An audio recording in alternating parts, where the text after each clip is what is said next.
nom, nom, nom.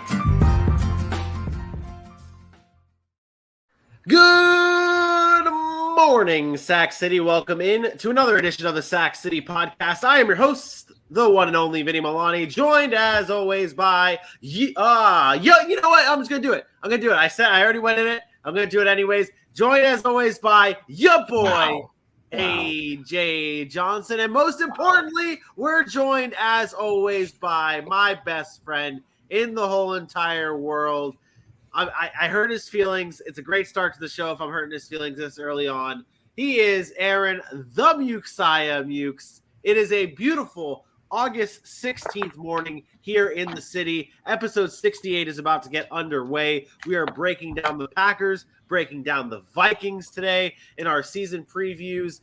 We've got morning headlines, injury updates. We're going to go back into the top 100 again, which may come as a surprise to people. It came as a surprise to me. We were putting it in the doc. It's going to be a great show. You're not going to want to miss a second of it. Aaron, how are you? No. Don't try to Go to AJ. AJ, how you doing today, AJ? Because that's who he wants to say how you doing to. Go ahead. How you doing today, man? I mean, I appreciate all the love, even though it's, a pity love, I guess. You guys misguided love. Let's talk about AJ since I'm angry, but it's good. It's a good day. I love the Monday redo is what I basically call Tuesdays because Mondays are always difficult. Mondays are always tough in the morning. Now we get to do it all over. Hope we can improve on it and then keep riding that wave into the rest of the week. So I'm looking forward to a nice Wednesday and then preseason Thursday and preseason Friday and preseason Saturday and preseason Sunday. Might start mock drafting this weekend. I've been real slow about it because, life. But it's good. It's good. It's good stuff. It's good stuff. What is a morning anymore? I'll be honest. I don't even know what the morning is. When you go to sleep at 5:30, and then you wake up at that's very fair. Whenever. What is a morning? I don't even know what that is. It's kind of the thought process of like you call breakfast because of the type of food, but really I'll eat it whenever. Like I'll make me eggs, bacon, and sausage at 2 p.m. in the afternoon. I'm still calling it breakfast. So, that morning period, I'm still calling it that, even though I, went to sleep about 3 hours before I woke up. But I see what you're saying because like it all just the time frame rolls in. Yeah. I would just tell you that football season is busy. My days are running together. I don't know where I'm at, what day it is. I'm kind of delusional, but that also makes for the best content for the Sac City podcast. So I'm with it. So let's get this thing rolling, Vinny. We got two teams we're talking about today that I'm excited to talk about. Sorry that Dylan couldn't join us, but he is grinding his ass off, trying to figure stuff out. So he's grinding something. Yeah. Well, actually, he's not. But that could be taken into a whole lot of things. But you did bring up how you're delirious. Your mindset right now is kind of creating some really good content within the city. You yesterday got a little hot and bothered by Mac Jones being placed in 81 yesterday 85. On the 85 on the NFL top 100 list. They released 69 through 51 since we last spoke.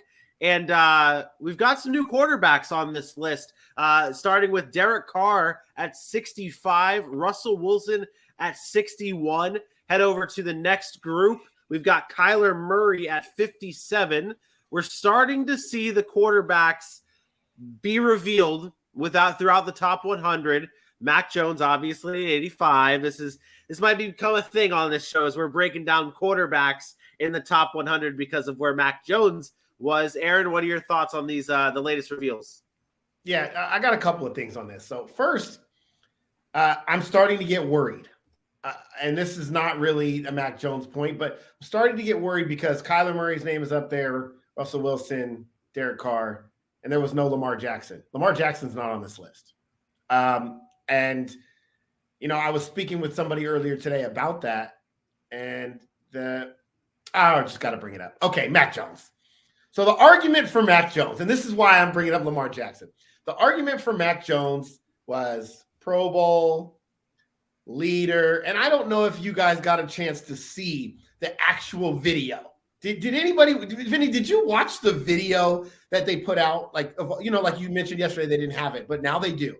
The video is out there that says people talking about him. I want to point out something. It's a 3-minute video.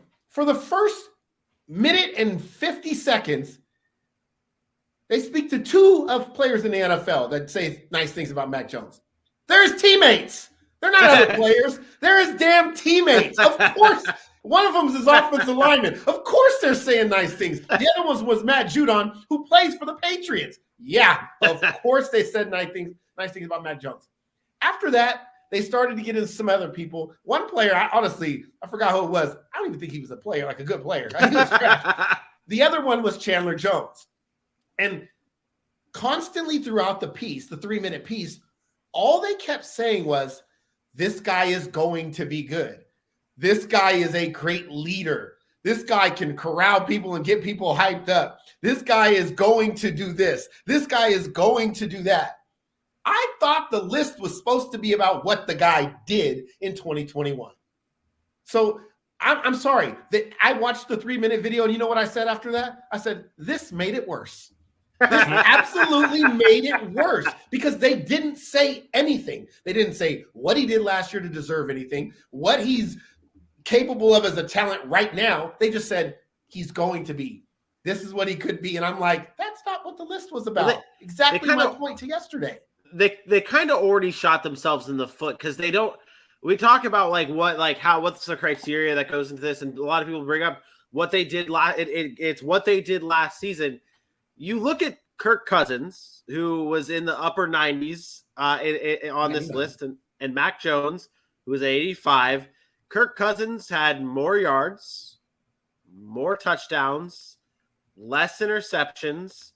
He didn't have a better completion percentage by 1.3 points. Sorry. So that's where he didn't have a better stat than Mac Jones, but it's just, it doesn't add up. Something's just off here with this year's list. They said he made the Pro Bowl. I said, you know what's funny about that?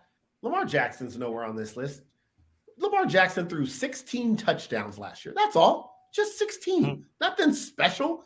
But people don't want to take into account that that 16 touchdowns got him into the Pro Bowl. He was selected in the Pro Bowl. And the only reason Mac Jones and Lamar Jackson made the Pro Bowl is because the other quarterbacks in the AFC weren't playing in it, right? Because otherwise you would have seen Josh Allen, Justin Herbert, and Patrick Mahomes. Every year it's going to be Josh Allen, Justin Herbert, and Patrick Mahomes. But no, they're not playing in it because they got championship games to go win. And instead, Joe Burrow wasn't even and instead they bring guys like Mac Jones and Lamar Jackson last year because he really didn't deserve to be there, but they brought him. So my issue with this is the statistical numbers weren't there. You're using a Pro Bowl measurement, which, again, is the dumbest measurement there is. And you're not treating every player the same way. This is now come to me as who is most likable. Mac Jones is likable. They like Mac Jones. The players like his swag. It's the whole Joe Burrow thing. And because players like him, it's that, let's be honest, it's the white boy swag. It's different when you got I'm going to be honest, as a black man, when you play in sports and you get a white guy that's got that relates to the black players and that's got a little swag, and you're like, man, that's a cool white dude. You gravitate towards that, and you start to feel a certain way about that person. So to me, that's what this is about. It's turned into a popularity contest, which was a superlative list. That's the whole reason we take these lists away from fans and media and all that stuff. Something that I wanted to note here, and I'm going to give credit where credit is due, and made me think. Our guy Bailey sent me this note about how the NFL continues to push the NFL Top 100 list further and further into the offseason, almost into the preseason. Back in 2011, it started in April. Last year was the end of July. The year before that, end of July. Year before that, end of April. This list is getting done, continues to get pushed further and further down. And it almost feels like, with all this weirdness happening with the list, that maybe they're just, I don't want to say throwing it together, but maybe there's not as much insight going into who is where as what it used to be.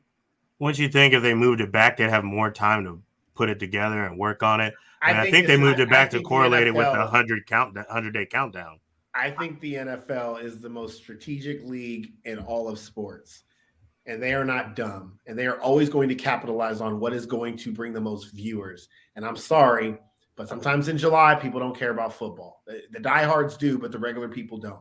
Back in April, when the draft is going on, there's the draft, and then there ain't nothing. Regular people do not care about OTAs. Vinny, AJ, and Aaron, and diehard football fans do, but regular, just casual football fans do not. So what this does is the start of preseason generates buzz, and then you drop the top 100, and then you get to see players in action. Like it, to me, it's all about strategy. It's about trying to get the most viewers for their content. And if you notice, they've even changed the way they've laid it out now. They did 100 through 50 all at one time. They never used to do it that way. They used to do 10 at a time.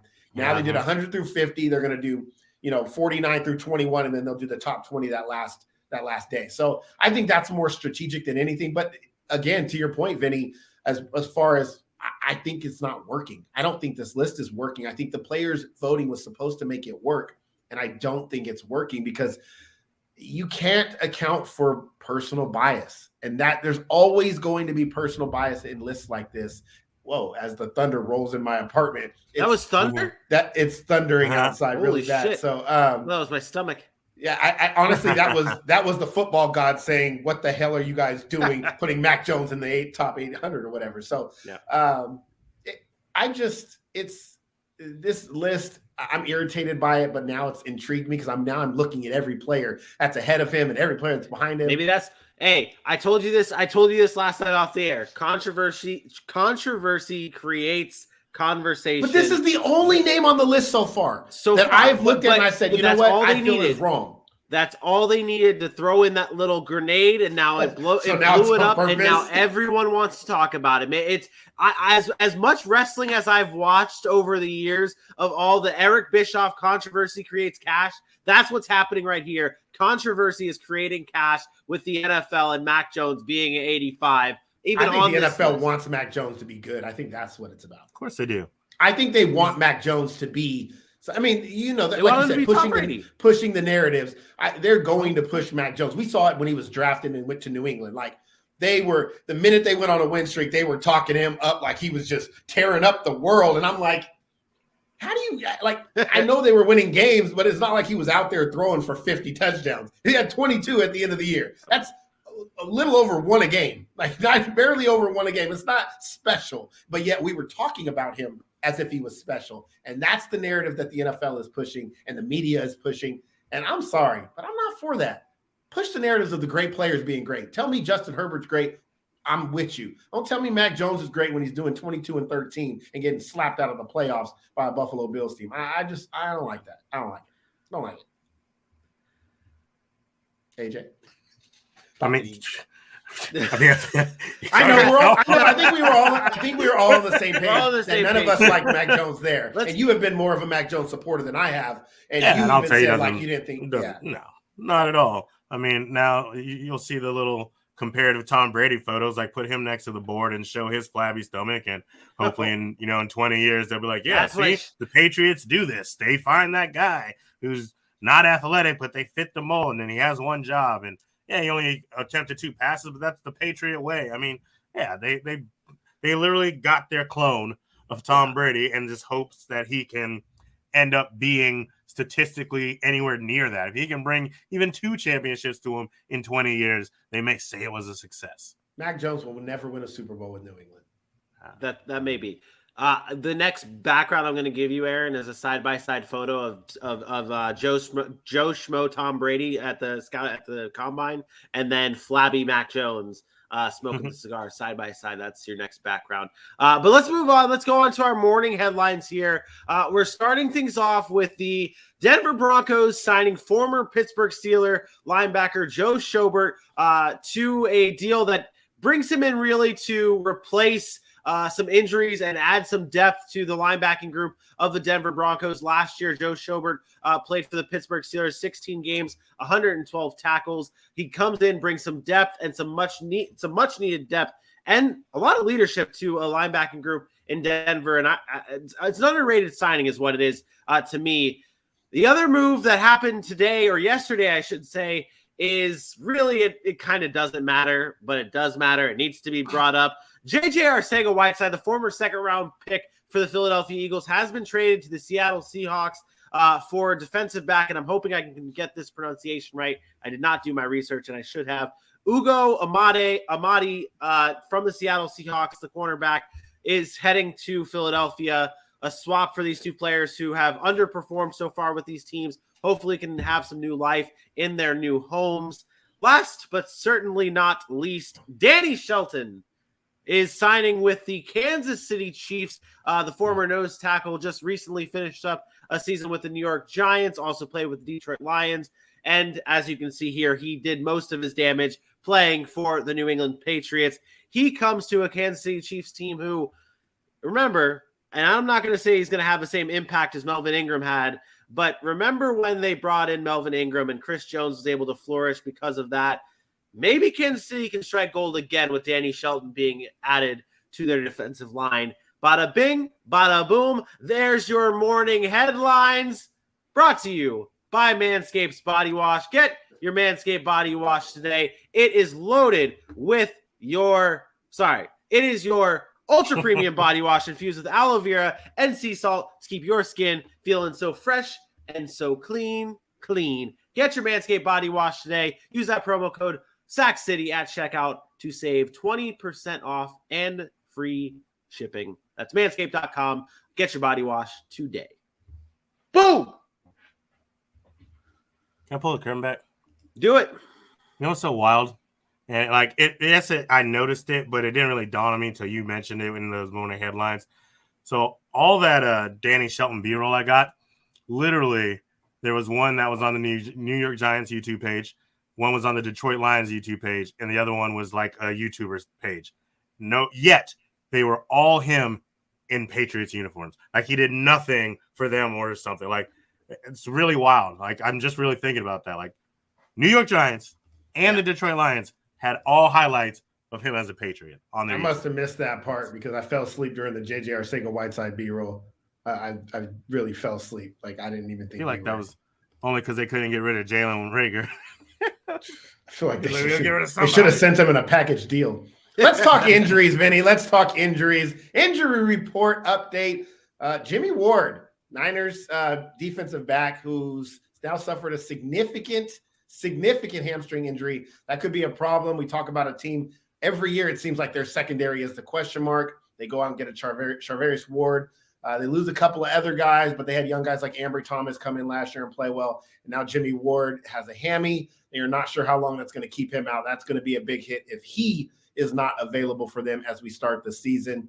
A couple of guys moved off the PUP list. Denzel Ward, which is a big deal for the Cleveland Browns. He's off the PUP list. He should be practicing now, should be ready to go for the start of the season. Obviously, he got paid like one of the best corners in football. He deserves to be paid like one of the best corners in football because he is one of the best corners in football. Marcus Peters, who tore his ACL last year, he's also back off the PUP list, and he was on the practice field on Monday, which is a big step for him because they weren't sure if he was going to be ready to start the season, and it looks like he is going to be ready. And then, of course, there's another injury in Cleveland. That's the Browns center. Another center. Dawson Deaton suffered a torn ACL in practice. Devastating for the Cleveland Browns just to continue to lose anchors on that offensive line. They're just, he's a rookie, but they're just thin now. Now they're down to Ethan Pocic or Posick. I think it's Posick, Ethan Posick, and then Brock Hoffman. So they're down to two centers, not very much experience there. That could be a big deal as we move into the season, especially with new quarterbacks in Jacoby Brissett and then Deshaun Watson.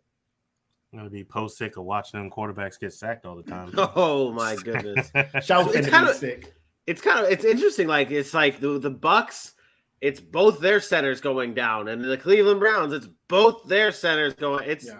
I did forget to mention there's a name that's not on there. Randy Gregory was removed from the PUP list as well for Denver. So he's now back in the mix for them. So good for them. Good addition for the Denver Broncos. That is a good injury report. Thank you, Aaron, for updating us on that. AJ, load up those golden pipes of yours and tell the beautiful people at home where they can follow us at. All right, ladies and gentlemen. It's your boy AJ Johnson, and we want to appreciate you all for rocking with the Sac City Pod at Sac City Pod on Facebook, Twitter, Instagram, YouTube, and TikTok.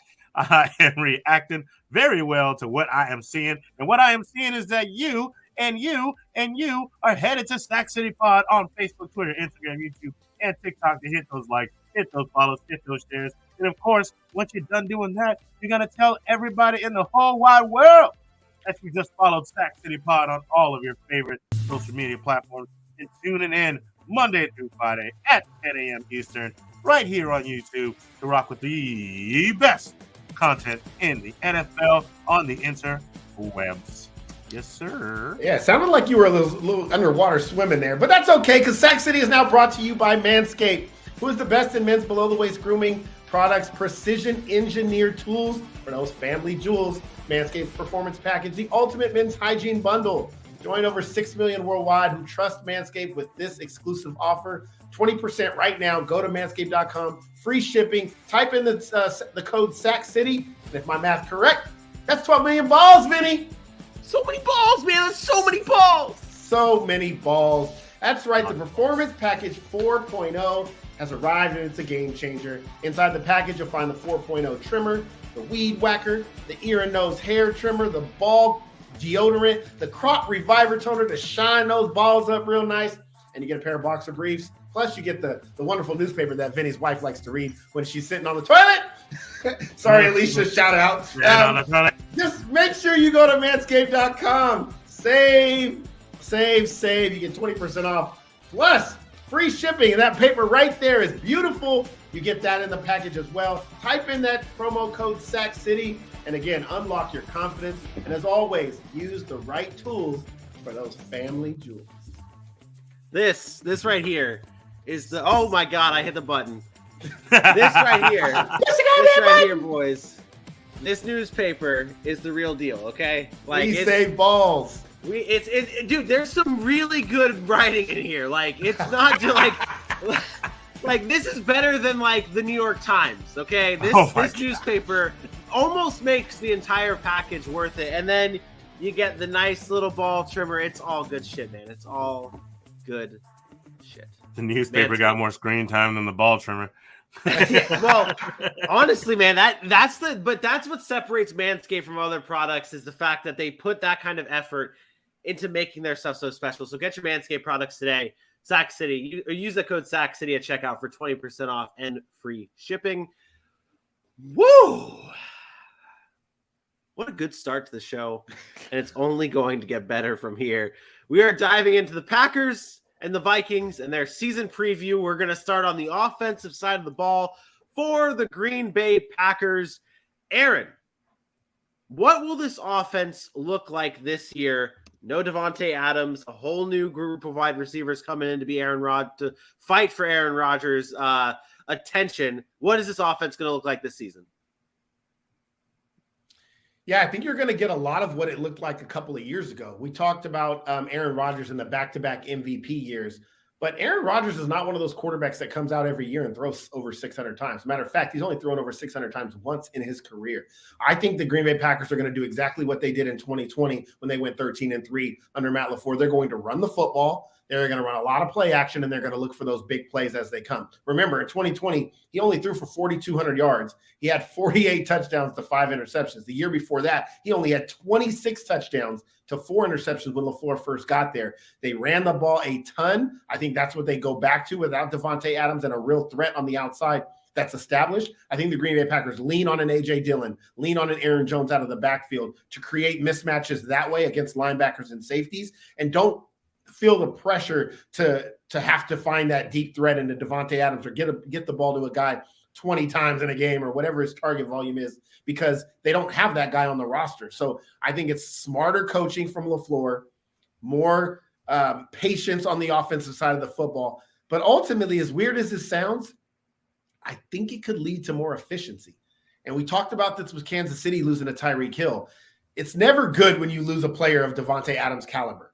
But what it does do to defenses is now defenses don't focus on Davante Adams. Now defense come into the game and they say, well, what do we need to do to stop this offense? They have no idea. They've never seen it. So they start to, use resources to stop Aaron Jones and A.J. Dillon. And that's going to allow some of these young guys, Romeo Dubs, Alan Lazard, to make plays in one-on-one until the defenses start to adjust to that. So there could be some early season offensive output that's surprising for the Green Bay Packers because defenses aren't sure what they're going to do.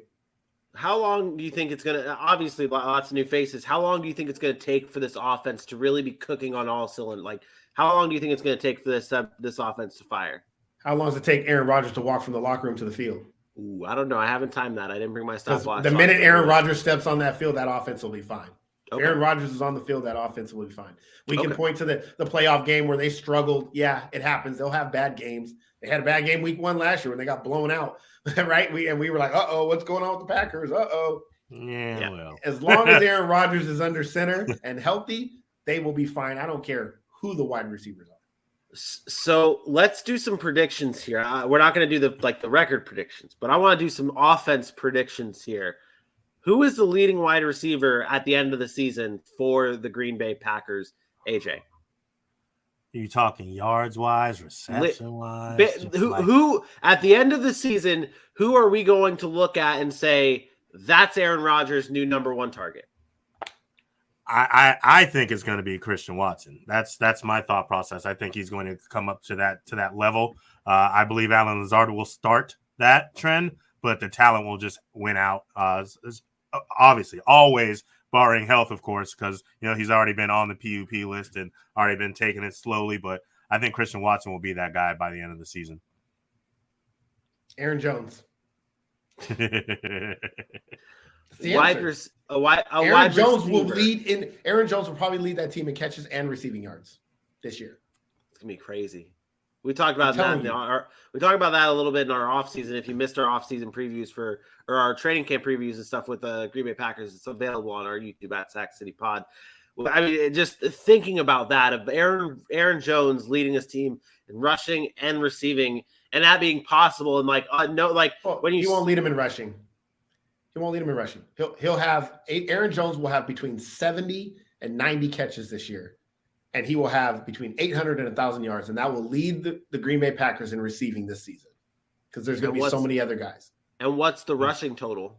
A couple hundred. He's not going to run the ball that much. Wow. Okay. Maybe we'll see. Maybe 400 max on the ground. His name pop up in the prop bets, and maybe you'll take it. And I thought you would have in that. I have been having a hard time with this, and I really like. There's something about our guy Romeo Dubs the rookie out of Nevada. And AJ, you brought up Christian Watson, rookie wide receiver, North Dakota State, being the number 1 guy at the end of the season when it's all said and done for Aaron Rodgers. I don't know correct me if I'm wrong, especially you, Aaron, with the scouting that you've done on these receivers. And I see George Pickens and Romeo Dubs as very similar wide receivers that in the sense that these guys just attack the ball. They go up and they get the ball. They're very aggressive wide receivers. They get the job done when it comes to that. And I think that I'm going to say that Romeo Dubs is the leading wide receiver on this team at the end of the year. Because I do think that you may be right that Aaron Jones might be the leading pass catcher. He might lead in receptions, might lead in yards. But at the end of the season, when you're looking at these wide receivers and you say who's going to be the number 1 guy, it's going to be Romeo Dubs because I think that Aaron Rodgers is going to lean on him early on in the season. He's going to prove that he can do it, go up and get those balls, and then he's just going to just ride him the rest of the season and build that chemistry. And I think that's going to be the guy for Aaron Rodgers. So I like what you're saying there, but I think that style of play is a opportunistic type of thing for Aaron Rodgers. Like, think about, and I'm not saying like this is how he's going to be used because I thought about Romeo Dubs too. But think about what Marquez Valdez-Scantling did in that offense. That deep threat, that go-get-it, that high-point type of receiver. And then think about what Devontae Adams did. Aaron Rodgers, to have a leading receiver, has to be a guy who can run a crisp route, who can get to a spot really quickly, not just deep down the field and beat the receiver up top one-on-one. So I think that will limit Romeo Dubs a little bit into being the number 1 guy. Whereas, we talked about Christian Watson where he can do those things too, but his route running is pretty decent as well. We talked about the drops, of course, but that's when he wasn't being given the opportunity. It was almost a surprise for him when the ball was coming his way in North Dakota State at times because they ran the ball so heavy. So while I like both their talents, and I believe that Romeo Doubs and Christian Watson can be a very great young tandem for the Green Bay Packers, I think he has to do a little bit more than what his skill set has offered so far, or at least from what I saw in Nevada, for him to become the leading wide receiver on that team. First of all, it's disrespectful to George Pickens that you call Romeo Doubs similar. Not George Pickens is arguably there were arguments that he was the most talented wide receiver in the draft. That was not the reason he didn't get drafted early. Like a couple years ago, he was a first-round talent. People were talking about him being the number one wide receiver off the board, off the field stuff, not mental stuff, but his up here was not all there as far as like how he acted. Very immature as a player. There were a lot of talks about that. And if you ever listen to him interview, even the interview he just did, you can sense some of that, like his immaturity as a man, right? So I think that was more of the issue there. Physically, I don't think there is a receiver that was as physically gifted as George Pickens coming into the draft. It was about other things. Romeo Doubs is nice, but I don't want to get caught up in this early training camp connections and preseason, like, oh, he's looking good. Like there are guys that have come out and have done that, and that's great. But when we get to game one and we see what the Packers roster looks like, what those wide receivers, who's out there, it's going to be Allen Lazard. It's going to be some form of Sammy Watkins or some veteran and Randall Cobb. Does it have to be? That's the point. That's the point I'm making, is that Romeo Doubs is not really going to get that opportunity to show out until one of those guys go down. And he'll mix in there unless he just breaks out. I haven't seen a Green Bay wide receiver come out their rookie year with Aaron Rodgers and produce, and that includes Devontae Adams. It really could, and that's the thing. Like it could go, and I don't think any of us have a wrong answer here. It could be Jake Kumaro too. Remember Jake Kumaro or the other guy that they loved in training camp? I forget his name. What was his name? Wow. Like there was another wide receiver that came out and they loved him. Like, oh, he's going to be Aaron Rodgers next thing. And next thing you know, he's not even on the roster. Like, but he was playing really, really well in preseason. I forget his name. Aaron Rodgers loved him. He was mad that they let him go. But I know you're talking about. He never made it. Yeah, that was a whole big deal. So I'd like to just caution, because Romeo Doubs hype is starting to get to that point where I'm like, man, I'm almost even believing. And I do believe he has talent to play in this league. But I don't know if I see this year number one receiver potential in him. I know Christian Watson has that potential. Is he going to get the opportunity? I don't know. I think it's Allen Lazard or it's Aaron Jones. Like those are the two that I'm looking at. It could be just as simple as that. Is it? I could see that at the end of the season where it is just as simple as Allen Lazard. He's been there. He's been that dude for Aaron Rodgers before. Like Allen Lazard and then Aaron Jones, and that's it. There's nothing fancy. There's nothing special. There's no flashiness out of this Packers offense. It's straightforward Lazard and Aaron Jones.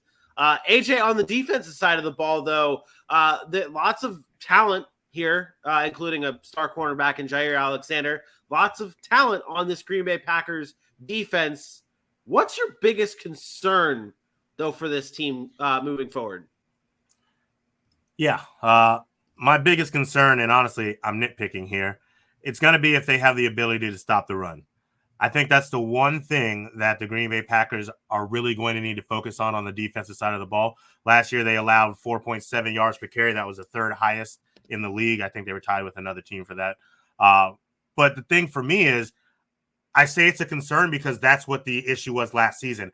I think they've done a fantastic job addressing that point in this offseason. A lot of people look at the loss of Zadarius Smith and immediately think that this Green Bay Packers defense is going to be worse.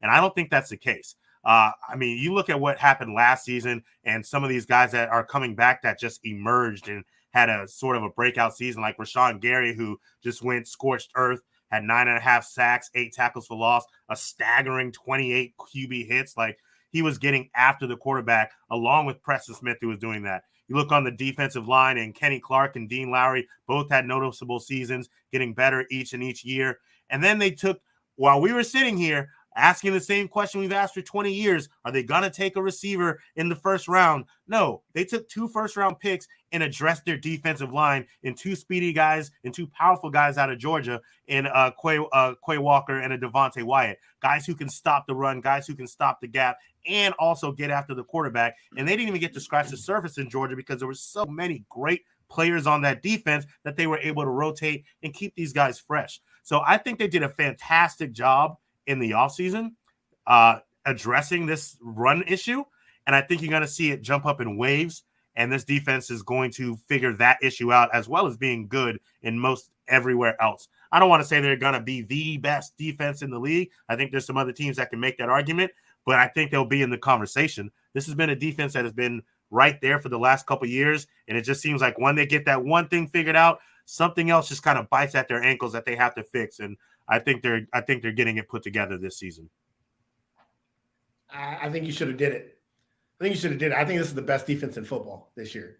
I think it's better than Buffalo's. I think it's better than Baltimore's, New Orleans.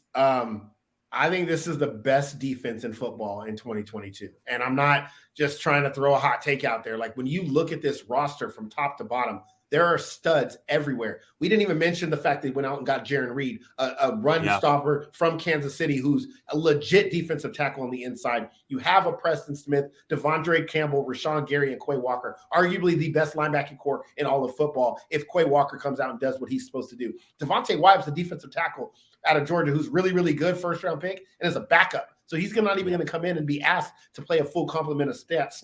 And then we forget about the back end. Not only are they getting a Jair Alexander back on the back end, but you add an Adrian Amos, right, who has a ton of experience on that back end with a Darnell Savage who played a lot better over the past couple of seasons. And they get veterans like a Rasul Douglas, who's been in the league, knows how to play the cornerback position, and then Eric Stokes, who I believe – I know when they picked him a couple years ago, we weren't happy about it. He is going to be one of the best young corners in football. He is that good, and he played that well last year.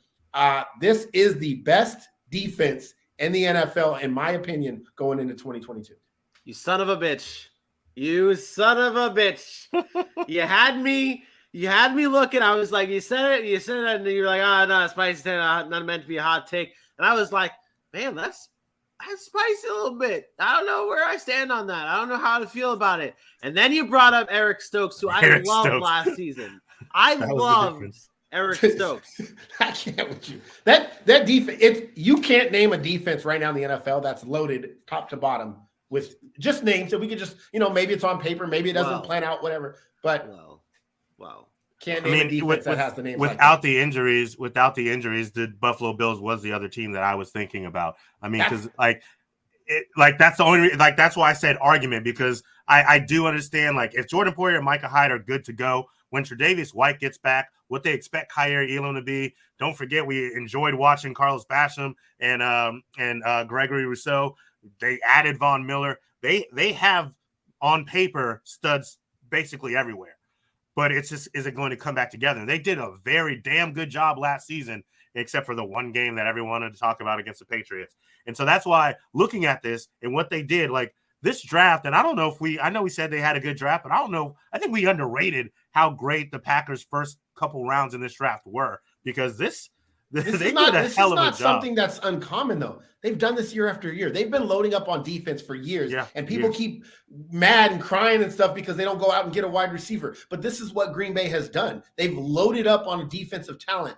And when you got a Super Bowl caliber quarterback in Aaron Rodgers and you have a great defense, you can win in this league. And you don't need the best skill position players. Like I've preached this ad nauseum about why take wide receivers early when you can go get great linemen, or they have a solid to great offensive line, good running backs in the backfield, Aaron Rodgers at quarterback, and a defense that is arguably right there. And I think they're the best defense in football going into this season. And when you asked AJ that question, what concerns you?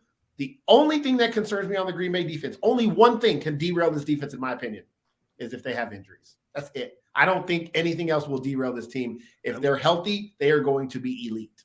I'm glad I didn't ask that question, because that is a very generic answer to what can hold a team back. But you're right. I'm not. I still would have gave you all. I still would have gave you all. I'm away. Like I said, I had to nitpick because I was like, if I had to pick one thing. But so for what we have to watch for with the Packers, we've talked about this with other teams before. They're pretty much a shoo-in on barring anything crazy to get into the playoffs. They have to get over that hump in the postseason. And we normally ask what you're watching for this season. It's not what we're watching for this season with the Green Bay Packers. It's what we're watching for in the playoffs with the Green Bay Packers. So, Aaron, how do the Packers get over the hump in the postseason? Yeah, this might be another easy one. It's simple for me. They got to get out of their own way. If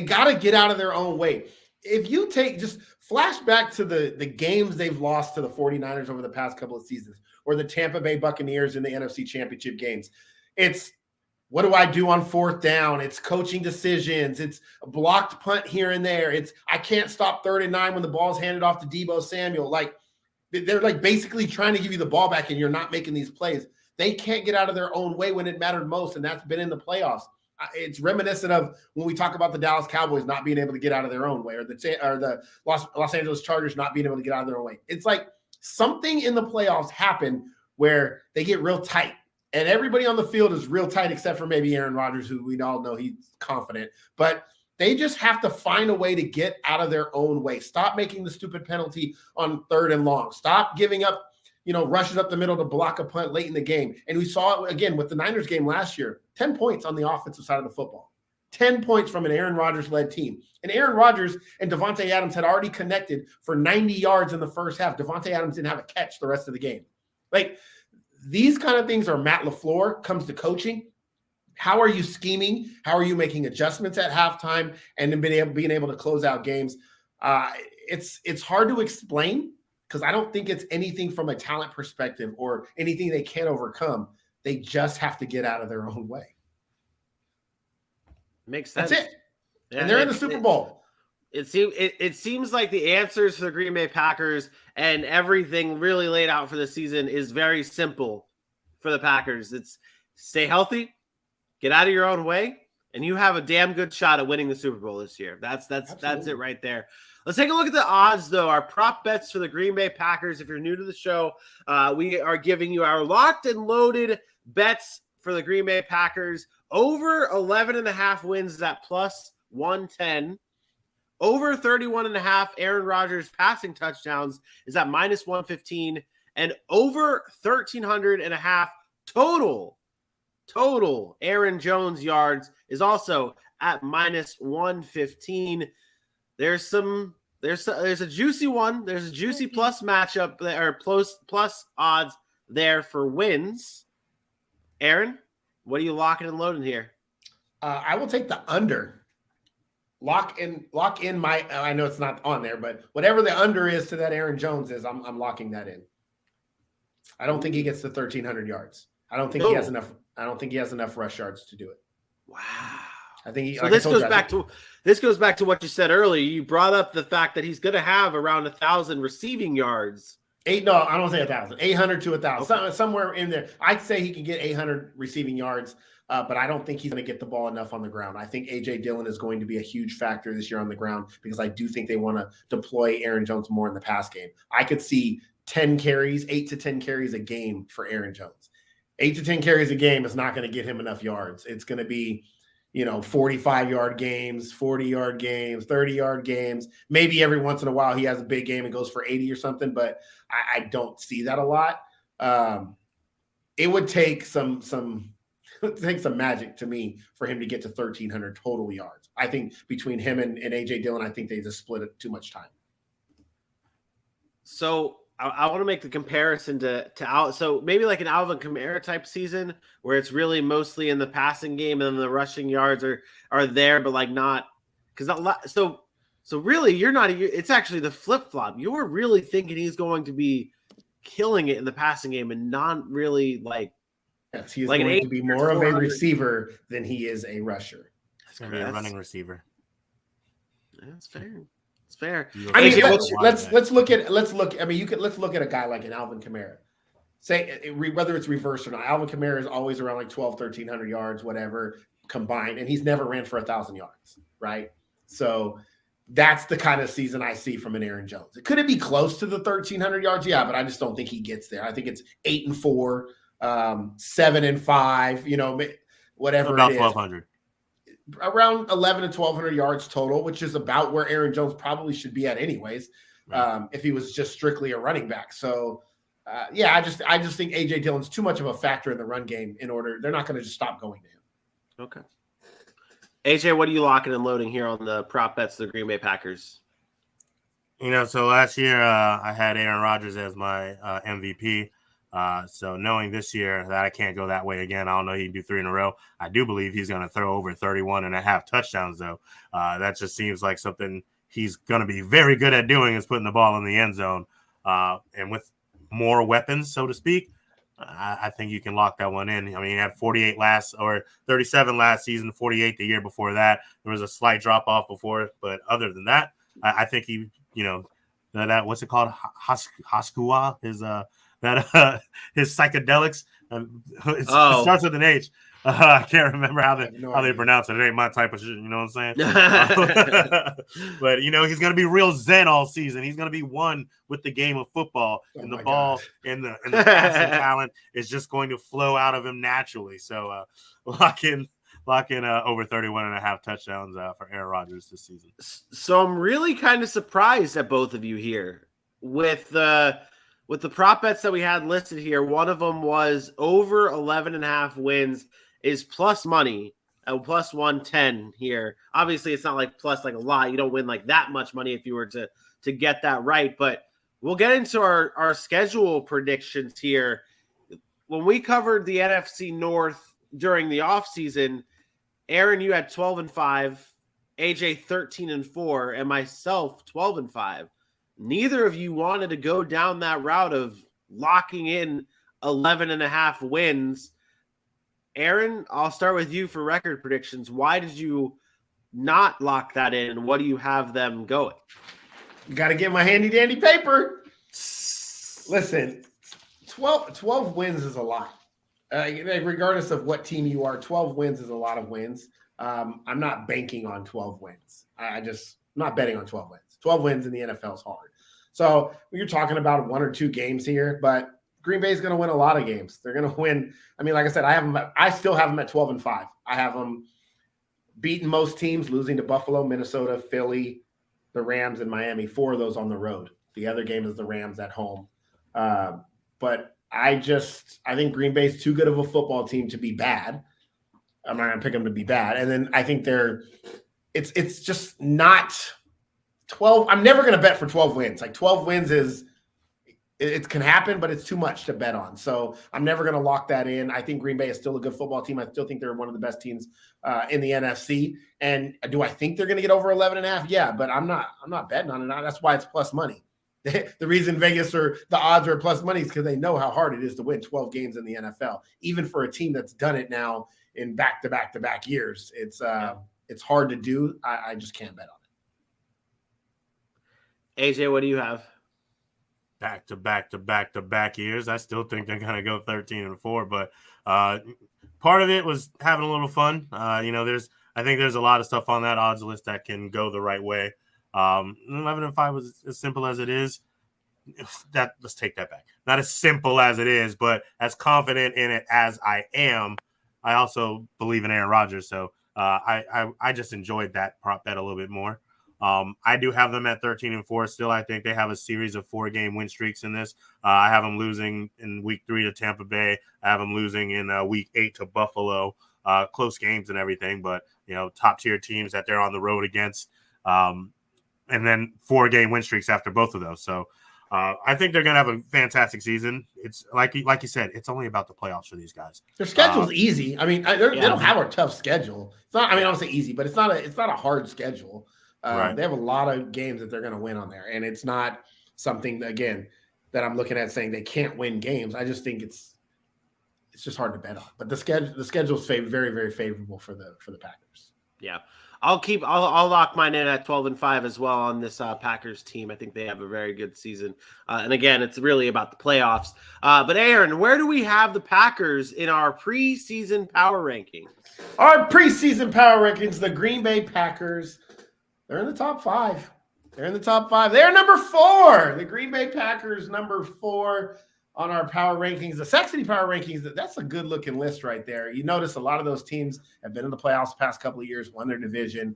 We're not wavering from that. Good quarterback play, stuff like that. I think the Packers fit right back in there with the shot to go back to the NFC title game this year. So Aaron Rodgers, maybe a third MVP in a row.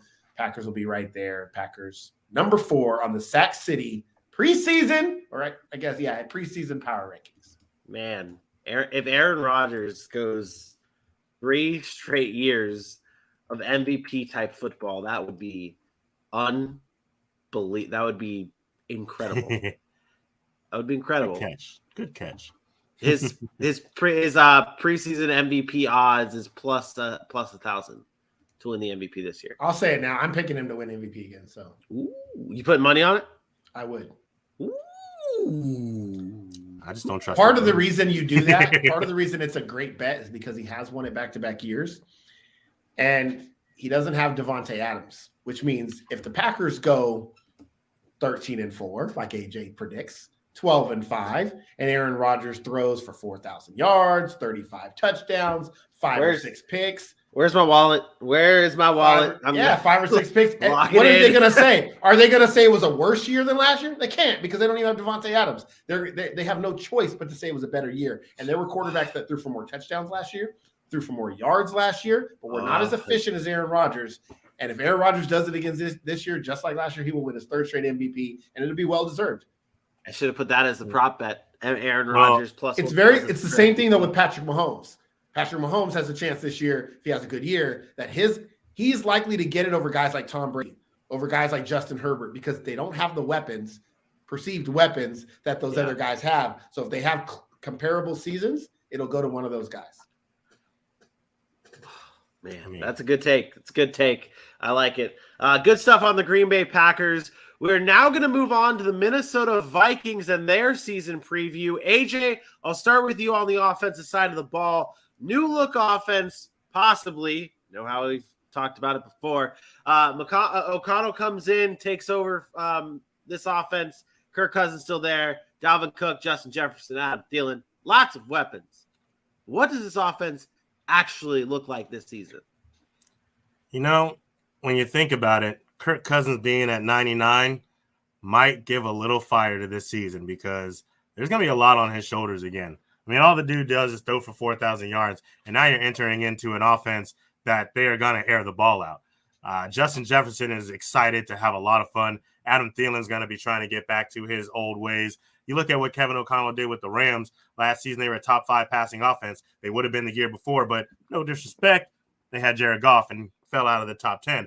I think that they're going to be looking to throw this ball all over the field. You got guys who are going to be given opportunities to make plays. KJ Osborne is going to be in the mix. You got BC Johnson in training camp, excited because you're like, they're going to throw the ball. I might get some opportunity. I think you're going to look at Dalvin Cook, who's going to have a different type of year. I don't think he's going to have to run the ball as much. Obviously, it is a factor. You have to run the ball to keep these defenses honest, but you're not going to be seeing him have 300 carries, I don't think. I think you're more likely going to see him challenge his career highs of like 53 receptions. I think you can see him hit that 60 mark, a little bit higher than that. I think they use him in a little different ways to keep showing his receiving talent as a complete football player. So I think Kevin O'Connell is going to be opening up the playbook and opening up the passing offense that is this new NFL anyways. It's like the three-pointer in the NBA. Let's throw the ball all over the place, and Kevin O'Connell that's what he wants to do with this offense. And I think if Kirk Cousins can show he can keep doing it, maybe next season you'll see him supplant Mac Jones finally. Yeah. Wow, what a world. What a world. Vinny? No. I love the picture. Because you know what that is right there? You know what that is? That's Justin Jefferson at the end of 2022. You know what he's doing that for? He's looking for all the people that said they were going to throw the ball more in this offense. He's going to be like, I thought I was going to get the ball more. What is this blasphemous talk about the Minnesota Vikings throwing the ball more than they did before? Do you know what?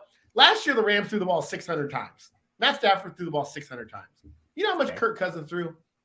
Like 570 times.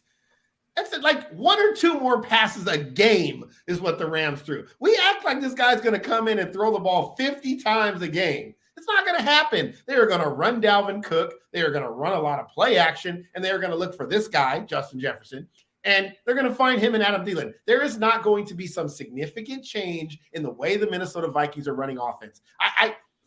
It is so funny to hear people talk in training camp about how much they're going to throw the ball, what they're going to do, all these different things. Do you guys realize this is the talk every NFL offseason? Every time there's a coaching change, every single move that's made in the NFL is nitpicked. Players saying, oh, this offense is going to be great for us. We're going to do special things. Again, I remember the Baltimore revolutionary offense that they talked about, and then all it is the read option and throw it to the tight end. And what kind of revolution was that? I am tired of hearing how much the Vikings are going to throw the ball. You have Dalvin Cook in your backfield. They're going to hand the ball off to Dalvin Cook. And he's going to be really, really good again this year. And is Kirk Cousins going to throw the ball 1 or 2 more times a game?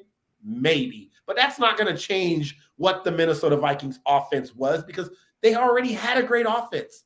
Kirk Cousins has done 4,000 yards damn near 7 straight years. He's not going to throw for 5,000 yards this year. I don't think any of us are saying that.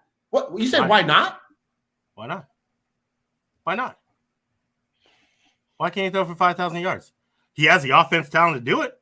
Can you? I mean, 1 or 2 more times a game, we're talking 30, 40 for 5,000 yards. I'm sorry? Name the quarterbacks in history to throw for 5,000 yards, AJ. I mean, I guess they're Hall of Famers, but you're talking about a guy. There's not many of them, is what I'm saying. It's not. You act like it just happens. Season. I don't act like it just happens. But you're saying why not? I'm telling you why not, because why not says history says why not. The guys don't just come in and throw for 5,000 yards. I swear you got to be like 50, bro, because you only care about history. You never care about what could happen. Like, you're talking about a guy who's done it at 4,000 yards every single year. You don't think he can take the next step again? Yeah, so what? He's a little older than most. Doesn't mean if you bring in a different guy who has a different look for the offense, you don't think that there's a possibility that they can put the ball in his hands a little bit more and he can play a better season than he had the year before? He threw for 4,200 yards. You're asking him to throw for 800 more yards in that offense? Okay. I mean, let's see. A rookie by the name of Joe Burrow had back-to-back games with over 400 yards. So, and how many yards did Joe Burrow throw in the season? I don't know. That's not the point. 800 yards can happen in 2 weeks. 800 yards can happen in 2 weeks. But AJ, so the optimist view of you says it can happen. It can happen. Okay. Do you want me to bow down and say, yes, it could happen? Absolutely. If something special happened, it could happen. Jameis Winston did it. He threw for 5,000 yards. Wow, it could happen. But if you're going to take it could happen over the history of the NFL happening that many times, then you're going to be on the wrong side more times than not. So I'm not going to bow down and waver to, oh, it could happen, because I've watched the NFL for like a 50-year-old for a really long time, including the 17-game seasons, and it's not happening. Guys like Justin Herbert, guys like Josh Allen, those dudes are barely throwing for 5,000 if they're doing it. And you're talking about the best quarterbacks in the league, and now you're talking about Kirk Cousins, player number 99, and you're just going to come out and say he's going to have a 5,000-yard season out of nowhere? Like, that doesn't make sense. But when you say he could, guess what? Ezekiel Elliott could run for 2,000 yards this year. Alvin Kamara could catch run for 1,000 and catch for 1,000. Like, of course, all these things could happen. But that's not the point. It's not about whether you could get it or not. How much is Kevin O'Connell going to change this offense to make it to where we look at Kirk Cousins and says, that's a dude that's probably going to throw for 5,000 yards? I don't see that. And I don't know how we look at any offense that he ran in with the Rams and say that he's going to do that. What did you see from Matt Stafford last year? And by the way, Matt Stafford's a better quarterback than Kirk Cousins, who only threw for 4,800 yards in 600 attempts. Matt Stafford with Cooper Kupp and Odell Beckham and Robert Woods to start the year and Van Jefferson. He had a lot of weapons as well, and he threw for 4,800 yards. And now we're going to come out and say all of a sudden Kirk Cousins is going to go crazy and throw for 5,000. I don't get it. What more can the Vikings be? Their offense is already really good. Is it going to be really good again? Yeah. But why are we talking about an offense that's already really good? Who because cares? I see teams growing, not staying the exact same. If they were going to stay the exact same, they wouldn't have got rid of their coach. The point was to get better in all facets of the game. That's team-wise, yes, but their offense wasn't the problem. Yeah, but you're not going to say, hey, we don't got to worry about the offense. We're just going to keep it the same. You're going to come in and do different things. That's not what I said. Just because you don't say the exact same words doesn't mean it doesn't ring the same way. It doesn't, because I didn't say that the offense couldn't get better or couldn't produce or what. Like, that's not why they made a coaching change. Their coaching change is because they couldn't win. You can have a great offense and not win. Mike Zimmer was there for years. The offense has been good. They didn't win. If Kevin O'Connell comes in and that offense plays the exact same, and the only difference is the defense, and they win games, then everybody's going to point to what? What are they going to point to? Are they going to point to that same offense, or are they going to point to the defense that played a lot better? Because Minnesota has one of the top offenses every year. Every year Kirk Cousins does this. He puts up great hollow numbers, and they don't win football games. So what is going to make Minnesota better this year? Is it going to be Kevin O'Connell changing that offense? Because I'm telling you, I don't think it's going to be that. I don't think this offense changes that much. All right. I mean, I get it. I get it. Yes, we have Everybody's to wait and enamored with see. the weapons.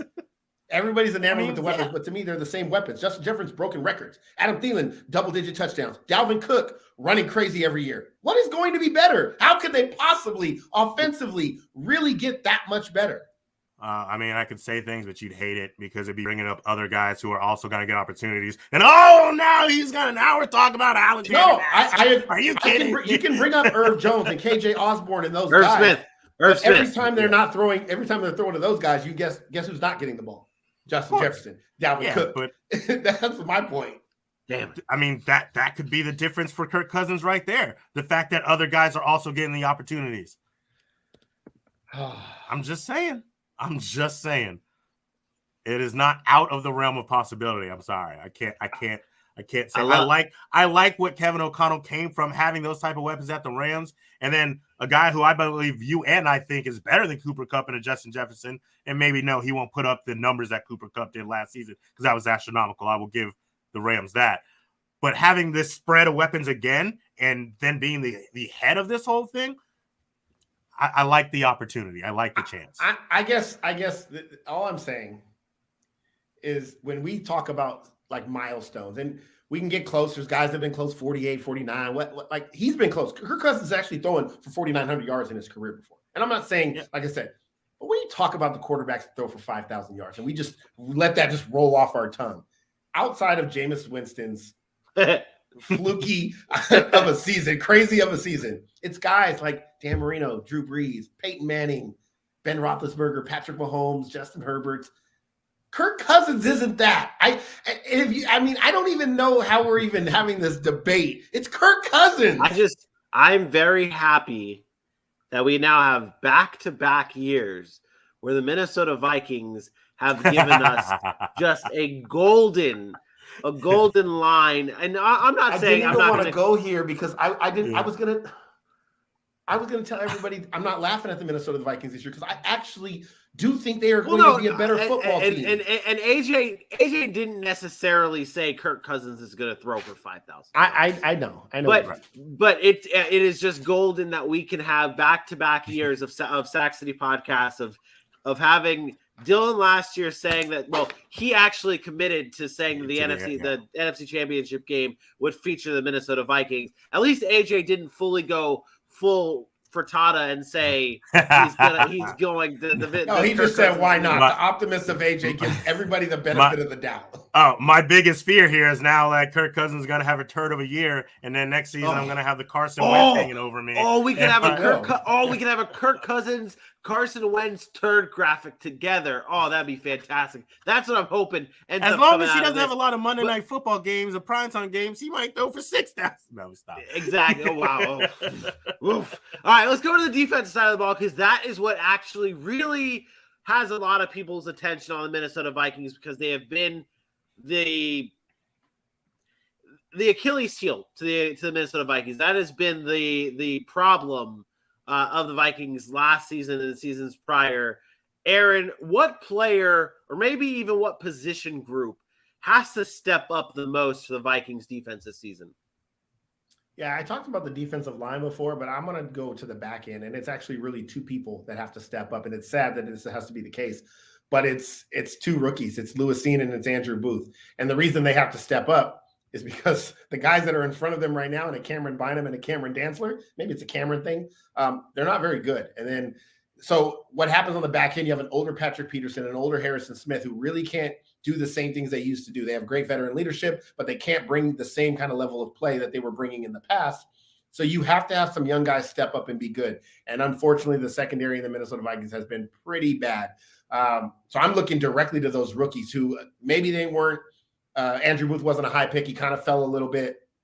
But I talked about him being perhaps the best corner in the draft at one point in time. And Lewis Cine, we all know the plays he was able to make at Georgia, game-sealing interception against Bama in the national championship. I think those two guys are probably starters by week 4 or week 5, and they have to be the ones to kind of carry this defense. And they don't have to be great. This defense doesn't have to be great. They have a great offense. They just need to be good enough. Who did you say you talked about as being the best cornerback in the draft? Andrew Booth? Mario Goodrich. No, that was you. Thank you. kidding. Okay. It was No, because that was the thing. Because I was like, hold up. I remember I was like, having what? a guy and you just shitting on him. And for a minute, I thought it was Andrew Booth. Remember? I was like, what? Okay. Mario Goodrich isn't even in the league anymore, so I can't. Come on. I told Vinny that he was smoking trees. Some really good kush. Yeah. Mario Goodrich really isn't even in the league anymore, so I've lost that one. Remember, Andrew Booth had the hip injury, which kind of got people to kind of down sour on him. He dropped in the draft. I originally had him going like pick 11. And I thought Minnesota got a steal where they got him, but he has to show out. He has to play that role. Him and Lewis Cine have to do good things in that secondary, or they're going to have trouble stopping the pass again.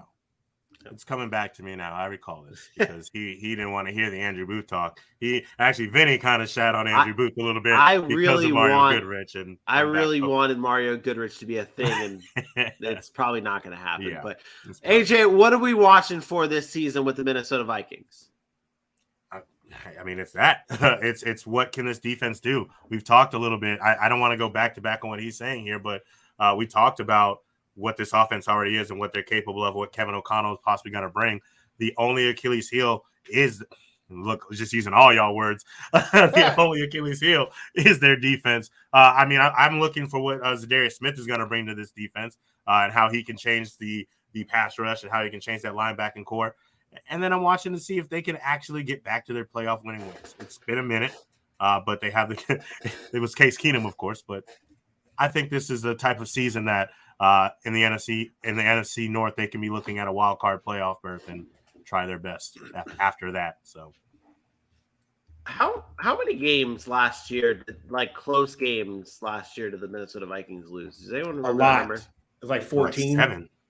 No, the total that was like 14 games. I think something like that decided by 8 points or less. Every game they lost was by like 8 points or less, or some crazy number.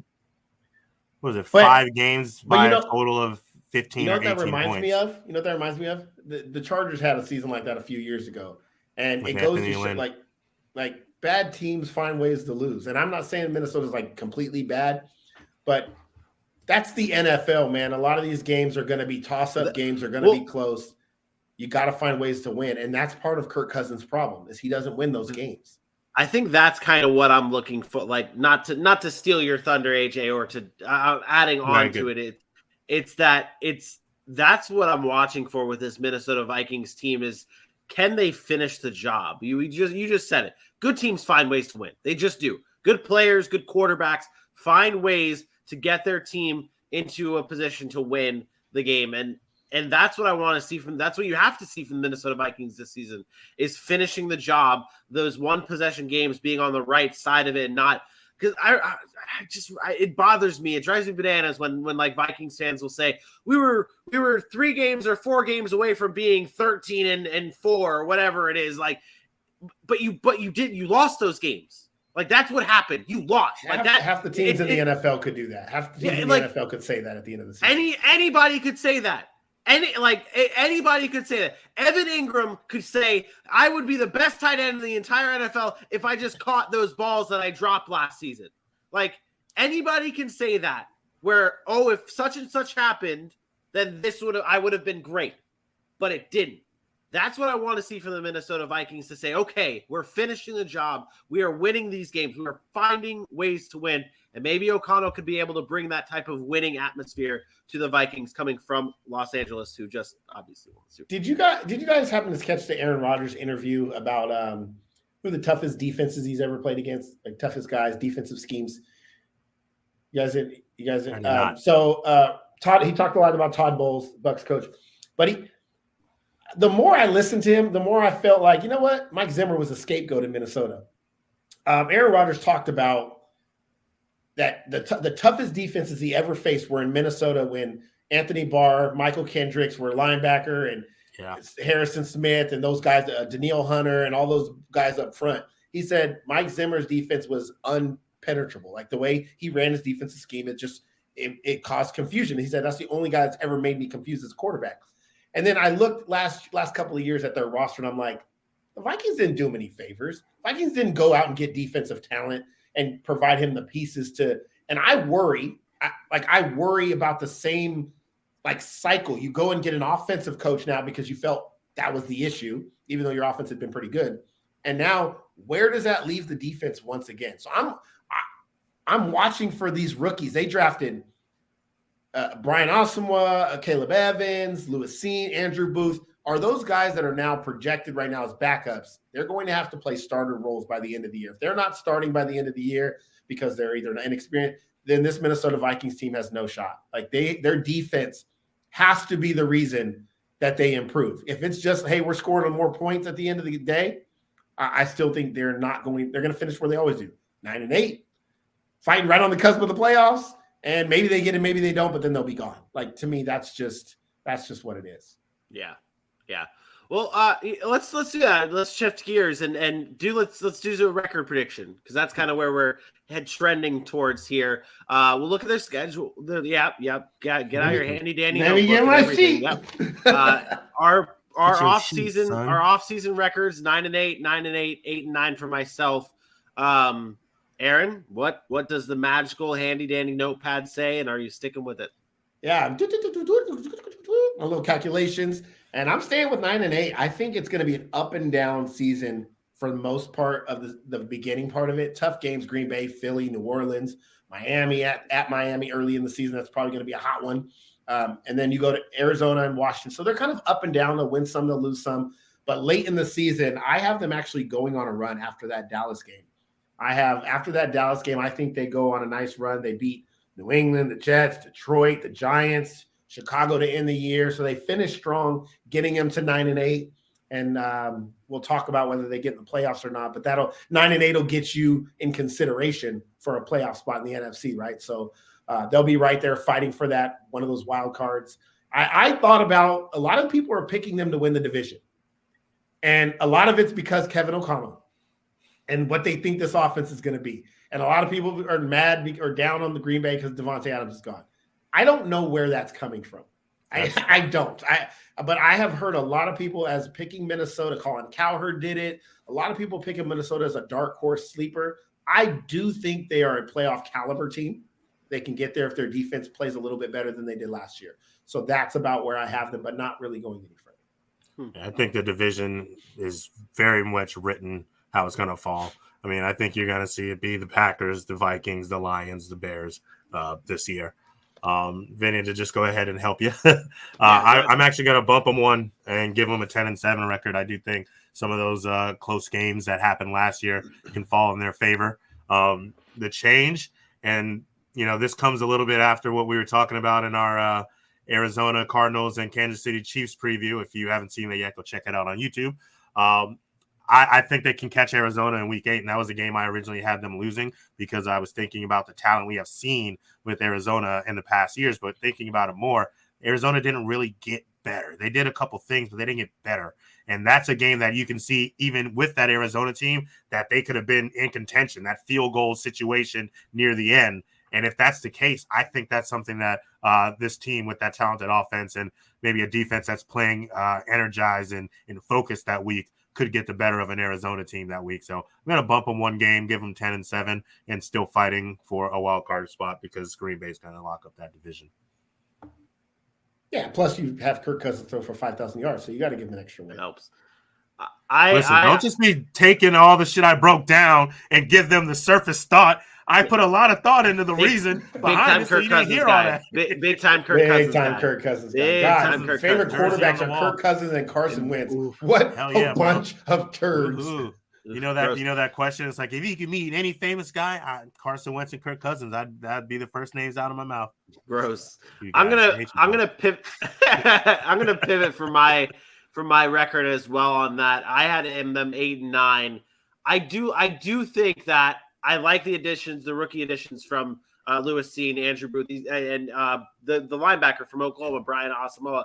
The all good players, all guys that can make an impact, maybe not change the outcome of the game, but together they're going to help this defense be a little bit better than they were last season. I'm going to go from 8 and 9 and give them that toss-up win to 9 and 8 for the Minnesota Vikings this season. So 9 and 8 from me, 9 and 8 from Aaron, 10 and 8 or 10 and 7 from AJ. Let's get into our Vikings prop bets here. Our locked and loaded bets you can take to the bank. I found plus odds for all three Vikings bets here for you gentlemen. Over 9.5 wins, which, well, we just kind of talked about that a little bit. Justin Jefferson leads the NFL in receiving yards at plus 800. And over 9.5 rushing touchdowns for Dalvin Cook. It's at plus 100. Lots of plus odds here. AJ, I'll start with you. Where is your locked and loaded bet going? I am going back to Dalvin Cook and over 9.5 touchdowns. He was on pace last year before those injuries and the way things went down. I think he can get back to his normal number of 11. That's about where he likes to finish it up. So give me Dalvin Cook getting over 9.5 touchdowns. And since it's total touchdowns, right? Did it say rushing or did it say rushing touchdown? Rushing touchdown? Still, give it to me. Give me over 9.5 rushing touchdowns for Dalvin Cook. I think he's going to have himself a good season. Aaron? AJ be killing me. First of all, Vinny, screw you. Anyways, Justin Jefferson will lead the NFL in receiving yards. So I'll take that. Lock it in. Okay. Wait, who did you say screw you to? What is this? Me? Why? Yeah, we'll talk after the show. All right. Pull all right, that's cool. That's cool. That's cool. You want to pull it back? Okay, let's pull it back. Hold on. Before the show, I asked Vinny where we put the odds, and then he just changed it for the Vikings in the middle of the damn show. He did it after the schedule. Yeah. Well, and now make up your mind. Hey, as a producer, you gotta. It's fluid, baby. It's fluid. Everything is going with the flow. Okay, our talk. It went perfectly into the schedule. I'm not shifting gears. I'm not changing up the flow. I'm not doing that. Wait till you're working live TV. Yeah, and guess what? I'm not working live TV because I'm not on air. I am behind the scenes. I work. No, you can't even do that. You can't even just do that as a producer to your on-air talent. Well, guess what? If I'm producing your work, I'm gonna do that. F you. I'll be in your ear saying, "Hey, switch this shit up." I would do just like this. Well, you're fired. You're fired. But okay, so I was interested to see if one of you guys would have taken the plus 800 for Justin Jefferson leading the NFL in receiving yards. I thought that was a good bet to take, but I didn't know if it was like what your bet was earlier, where how you said you refused to give another team like 12 or 13 wins.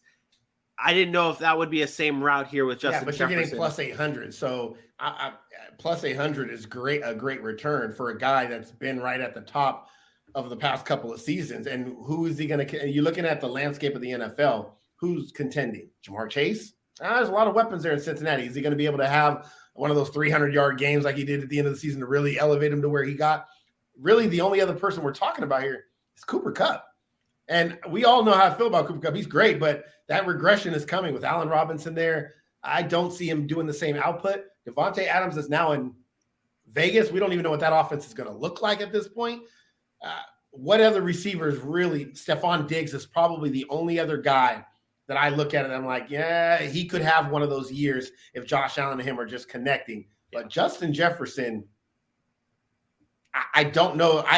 Justin Jefferson right now, to be honest, to me, he's the number one wide receiver in the NFL. If I started a team with the receiver going forward, I would pick. It's Justin Jefferson. Devontae Adams, I still think is the best receiver, but Justin Jefferson is the one guy I look at. I say, if I was starting a team today, given age and everything, I'm starting with Justin Jefferson. could I tempt you in a bet for Justin Jefferson to win offensive player of the year? We've seen MVP normally go to the quarterback position, but then the offensive player of the year normally goes to the running back or wide receiver, like that kind of stuff. Justin Jefferson's odds to win that is plus 1,200 for winning offensive player of the year. Tempt you on that? That's too wide of a spectrum. Not only are you counting every receiver, but you're also counting every quarterback and every running back. Travis Kelce. No thanks. And Travis Kelce or Mark Andrews or whatever. Or Mark. Yeah, that's fair. Okay, so you're locking in the plus 800 for Justin Jefferson leading the NFL in receiving yards. AJ, you were locking in the plus 100 for over 9.5 rushing touchdowns for Dalvin Cook. That is our odds, our prop bets. We have one last order of business, and that is where the Minnesota Vikings fall on our preseason power rankings, Aaron. Yeah, they're about middle of the pack, and in this case, we put them a little bit worse than middle of the pack. They're number 17, so just past average. I think this is just a matter of the defense, really. I think that offense is good enough to be a playoff team, to be in contention in the NFC, but I think that defense falls short. And the consensus was power rankings for the preseason heading into 2022 is the Minnesota Vikings at number 17. This list is really filling out here. Our top 10 is really rounding out here. We've added the Packers. It's the Bucks, Packers, Chiefs, Cowboys in the top 8. And it's filling out. Aaron, who do we have tomorrow? We have fantasy football tomorrow. I was going to say, we have nobody tomorrow. We got everybody. Tell them about it. Tell them what's tomorrow. Tomorrow is the wonderful return, I guess, weekly fantasy football episode here in the city. We are going to be talking. I'll tell you right now what we're going to be talking. We got our rankings, right? We'll talk our rankings. I got to go through my list and do it all again because things are fluid. It's fluid. But we're also going to talk about preseason risers and fallers after the first week of the preseason. So whose draft stock is going up and whose draft stock is I can't wait to talk about Antonio Gibson. Crashing hard to the Lance ground. McCutcheon, let's go. Oh, let's go. Bryce Perkins, baby. Yeah, we got some risers and fallers. We'll probably do a little bit of buy sell type stuff. But yeah, we'll talk rankings. We'll talk some risers and fallers. We'll talk more about draft strategies as you guys are getting into your drafts. Maybe some things that I don't know if you guys have done any mocks, but some things that you're seeing that may be throwing you off, or just some trends that are going on Twitter right now about draft strategies or draft things that are happening that maybe are causing chaos in the fantasy football community. And then we're back on Thursday. Yep. Where we'll preview some preseason games and Giants and Titans. Oof. Titan fans, here I come, baby. Oof.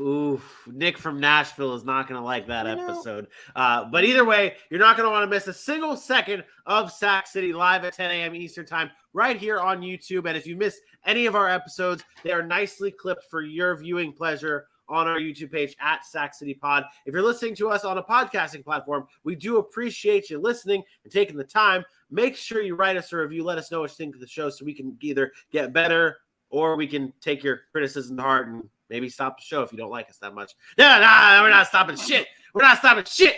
Sac City rides forever. Like or not. That's true. That is true. But until tomorrow morning, for my best friend Aaron Mukes and for your boy AJ Johnson, I am me. We will see you tomorrow. Peace out. Holla.